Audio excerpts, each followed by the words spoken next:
Yo, it's your girl D, and we are here for another healing session. Oh man, so what a week, right? Um, every day I wake up, it seems like the world is more and more chaotic. So, yeah, I just want to take a moment of silence for acknowledging that a lot of us are just heavy and still choosing joy each day. So,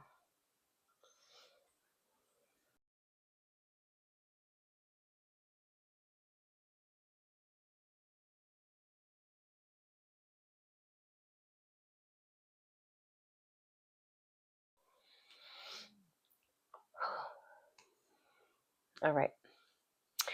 So, anywho, our week has been really crazy. Like a lot of good spiritual awakening going on this week, a lot of love, abundance of love and support. And it's been a really good week. It's a good week, y'all. So me and my man do this um it's basically like a couples devotional every week. So it's just this little devotional book that I got off of Amazon pre 2025. We've been doing it for about a year now. We do one devotional a week, and it basically just is a reason to sit down with your significant other and just have like a little spiritual business meeting, essentially a spiritual staff meeting where you're kind of like, okay, let's focus on this one topic that is an aspect of what we say we love is us, like our unit. And I love that we've committed to it because it has been really helpful. It's also been very insightful. We've also like noticed that the further into the book we get, the more we're actually saying that, hey, we've done this work already. So that's pretty cool that we got here before we got here.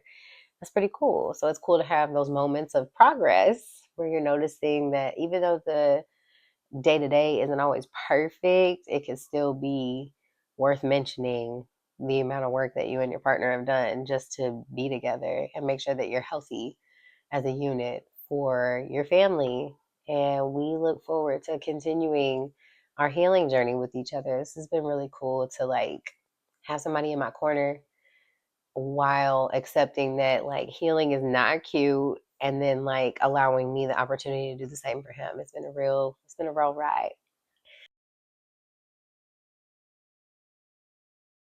Okay, so this is the book that I got off of Amazon.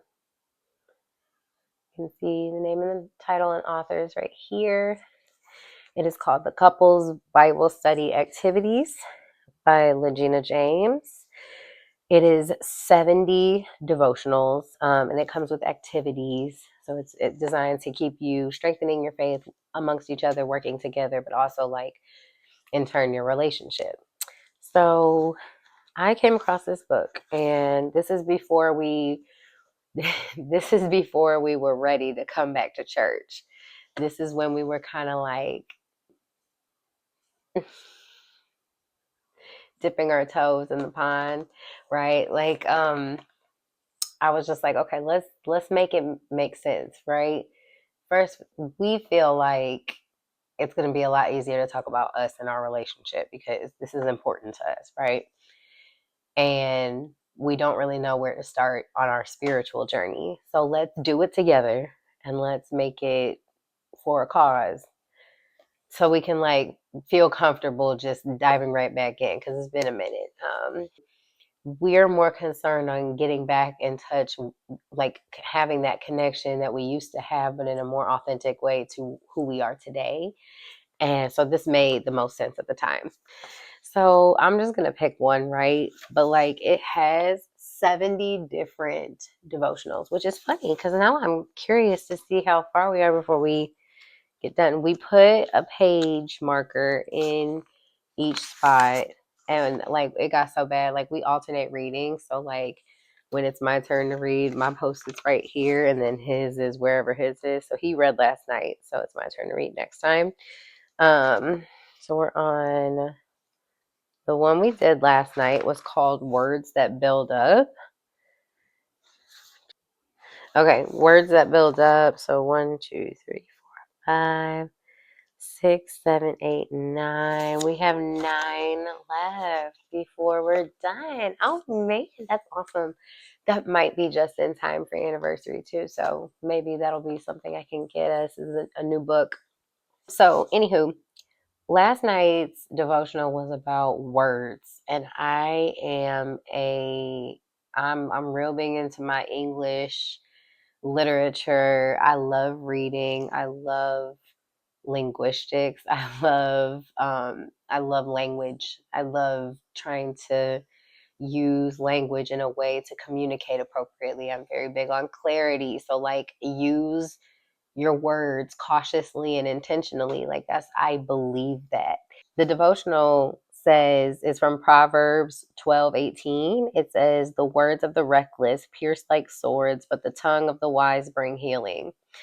And I feel like as a Sagittarius, I should speak on this because what it is it's like sometimes we just say things and we don't think about what that person may feel like after hearing that, or like how someone may feel about how we said that. Sometimes it's not what we said, it's how we said it. Sometimes it's not what you said and I'm not ready to deal with it. So it was basically saying that everyone needs to feel appreciated in their relationship and that we need to be conscious of the affirmations that we give our partners. And if you know me, you know I believe in affirmations because that ish is real. And like I use the analogy for marketing, right? Because they usually say like don't change your product, change your marketing, because that's usually what the issue is. It's how you're marketing something. And in regular situations, that's how you say it, when you say it, how you choose to present it, like that kind of vibe. So like don't change your product, change your marketing.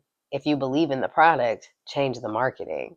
So if you believe in what you're saying, like make sure you're saying it in a way that is well received if you're trying to communicate a point. If you don't care about people understanding your point, then you know that's fine, but you still may hurt somebody's feelings in the process, and that you need to be conscious of that. What kind of triggers you can bring up, and what kind of things sound like you maybe lack the empathy to understand what they're going through, even though you might be like displaying behavior that makes people think that you don't. I hope that makes sense. Yeah. We had a kid-free weekend, right? And I asked my therapist to give me some like questions to ask at dinner that would be really cute to kind of do as a couple because we're like so used to each other that that's not even corny anymore. It's almost like a game. Um, but it was cute because I had to give him props like a whole day later after the weekend was over because I realized that he had given me something that I didn't know I needed. But he complimented me. And when it was like, what is the most attractive thing about your partner? And he says something that is completely like not physical, not, it had to do with my work ethic. And I was like, for real? I don't know how many stay at home moms I have on here, but y'all know like the guilt that we can feel sometimes because we're not like working. That's not even a pressure that he puts on me. That's not even a pressure that anybody else puts on me. Well, society, maybe. But like sometimes you feel some type of way. I had a hard time adjusting to the fact that like my contribution looks different and someone does actually accept that. And it's like that trauma response of like what I told y'all, equating my value to what I contribute and what I get done and what I can do for people, how I can serve people. So my partner affirmed me in like, you're doing great and you're always working on something. Like, I admire that. I think that's really dope. You could just take care of the baby and call it a day, but you trying to do something. And I was like, thank you, because you affirmed that in me, and now I can believe that this is okay. It makes me feel safe where I'm at, and it's helped me accept my new self. It's helped me accept this identity that I have, my new face, my new self. It's allowed me to accept her with open arms because I know my partner will accept her with open arms. So it's really dope. It's just dope to know that someone believes in you. It's dope. So it was talking about how you can continue to do that on a regular basis, like words that you can start saying that will help build each other up on a daily basis. And these were the questions it asked. It says, what do you think would happen to the emotional climate of your relationship if you both expressed words of affirmation regularly? And we were like, obviously, it get hotter. But and on a real note, we would be creating a safe space on a regular basis. And that makes it easier to unlearn trauma responses and behaviors that were used to survive. Like it's making it okay to like be. It gave some scriptures. We have Proverbs 18:21, 12:25, and 15:4, which all don't have anything to do with each other, guys. They have three different messages, but they're all about how powerful words are. Words hold power. So, like both positive and negative, basically. And it forces you to kind of think about what kind of words you're using daily and how you're using your power. Are you using it to, you know, complain and talk about the things that you don't have? Or are you using this power to build up? Because, the more you talk about what you don't have, you're telling yourself all the negative stuff. You're saying you don't have this, you don't have that, and you start believing you don't deserve it. Whereas if you're just like, oh, wait a minute, I have this, I have this. Let's talk about what I do have. Okay. But the third one was, what encouraging words would you like to hear from your partner? So we gave each other ours, and it was a really cute little vibe. Sometimes Bible study gets really deep. Sometimes Bible study gets really cute. And I love that for us. It has an activity. The activity is to write each other an encouraging letter. It can be long or short to your partner about an endeavor that they are attempting. And this can be a great gesture to show your support, appreciation, and love for one another, which I would love to make him write a letter because, yeah, you know how I'd be like, the best way to do hard things is to practice doing hard things. Yeah, one of the hard things that he's working on is talking about emotions and saying things out loud. Um, It also has a closing prayer that you have to do. So it says, Father, we know our identity rests in you. Teach us to use our words to support and affirm one another. Amen. So this is a cool little tool. I am all for adding tools to my tool belt when it comes to healing, and just like knowing how to navigate resources, knowing who to go to for certain things has really served me well on this journey so that I can like get more tools for my tool belt. So that's a cool thing that happened this week. Bible study was pretty bomb.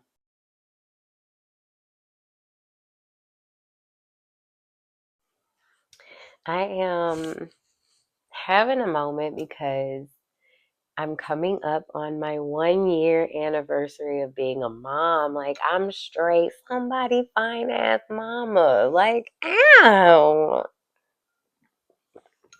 So exciting.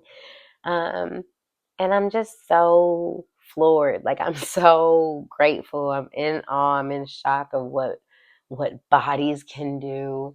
I'm in gratitude over how my first year has gone.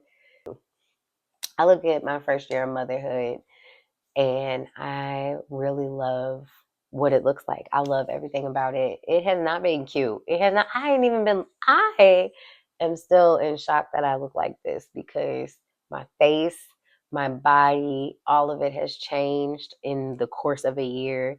And, we talked about me and body positivity. I have accepted the fact that I am a shapeshifter. That's my name for it. Because when you lose and gain as much weight as I have multiple times over a lifetime, You know what the body can do. You've witnessed it. But I am in shock and in awe of the levels of oh, flexibility and growth and development. Like Jesus, the body is amazing. And this journey has made me really appreciate my body more. And so I'm not playing when it comes to health and wellness, okay? I'm not. Yeah, it's been a wild ride. So with coming into a new era, one of the things that people, what's a big thing that we talk about is coming in our soft girl era, right? The soft girl era is not what everybody thinks it is. It's not the aesthetic pictures that you see when I finally do get my nails done and I'm sitting in my plush butterfly chair, like chilling, and then my man is just so perfect and all this other stuff. Like, yeah, that is what it looks like sometimes. But a lot of times, your soft girl era is unlearning behavior, being uncomfortable, being in situations you don't want to be in because you needed to remind yourself of what boundaries you still need to work on setting. Um, Realizing that not everybody can come with you, realizing that things are going to truly look different because you haven't been living this life, you haven't been in this type of safe environment. The idea of the soft girl era is to be in such a safe place and space and only around people that provide you with that feeling of consistency and groundedness, to where you can just be your soft feminine divine energy and not be bothered with trying to be somebody bodyguard, you know? Um, but in order to do that, you have to put yourself in safe spaces. So yeah, that's what's been going on for a while. And I saw this thing on Instagram that's like, before the glow up is the grow up. And that's that period where someone ducks off and they like figure this shit out. And I think I'm at that point where I'm ready to talk about what a year of motherhood feels like, looks like, what it was like, and just kind of announce honestly where I'm at on boundaries, what a safe space looks like to me, that kind of stuff. And I'm so excited. So I'm taking a leap of faith and I'm sharing this experience with you guys, by doing something special for the moms on Mother's Day. So I really, really, really, really hope that you guys like what I come up with. Um, it'll be an opportunity for me to share the love that I have for the person I've become, and that same energy to encourage other moms to love themselves on that same right, because we all got each other. We all understand. We all see each other. We're seen. Even though we live a thankless life, it is a beautiful one. It is one that you never, if you're truly involved, even though you're exhausted, even though you feel like there's no one in your corner sometimes, even though it feels like hopeless in certain situations because you're just trying to do what's best for everybody and make everybody happy, at the end of the day, you wouldn't trade it for anything.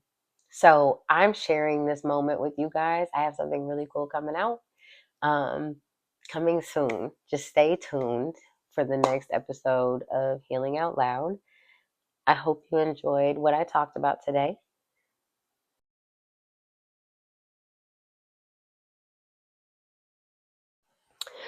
So, I have something that I want you guys to do. What I want you guys to do this week is come up with 5 affirmations. Come up with 5 things you need to tell yourself to remind yourself who you are and whose you are. Okay? Come up with some phrases, come up with positive things that you can say. Something really cool to do that I know, um, a lot of people like to do is like put them in front of a mirror. I have myself and Bay's affirmations on each side of our bed, like where he sleeps is his. So when he wakes up, if he wants to look at those or before bed, he can do that. It's a long list of affirmations specifically catered to him. And I have my own. Baby boy actually has his own in his room as well. Yeah, I truly believe like words are important.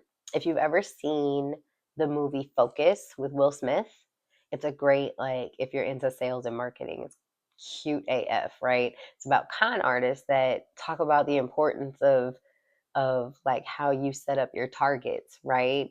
And it's all about consistency. If people see it 1,000 times, if people see it 1,000 times, then they'll go for it, right?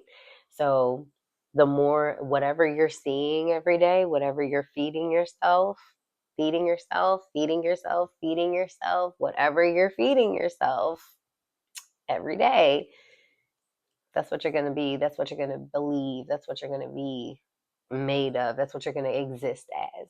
So start with some verbal affirmations, say them out loud every day.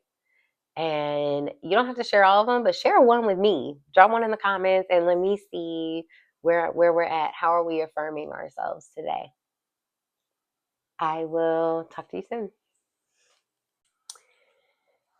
If you have enjoyed what I have started talking about on my journey and want to see what else I have to say, if you don't mind listening to me talk for just a couple of minutes on lunch break, if you're interested in learning more wellness practices or talking about hard things and big feelings, follow me, subscribe, like, comment, be a part of the discussion. Be a part of the discussion. I love conversation. Anyway, this is Healing Out Loud with D. Elise Wellness. See you next time.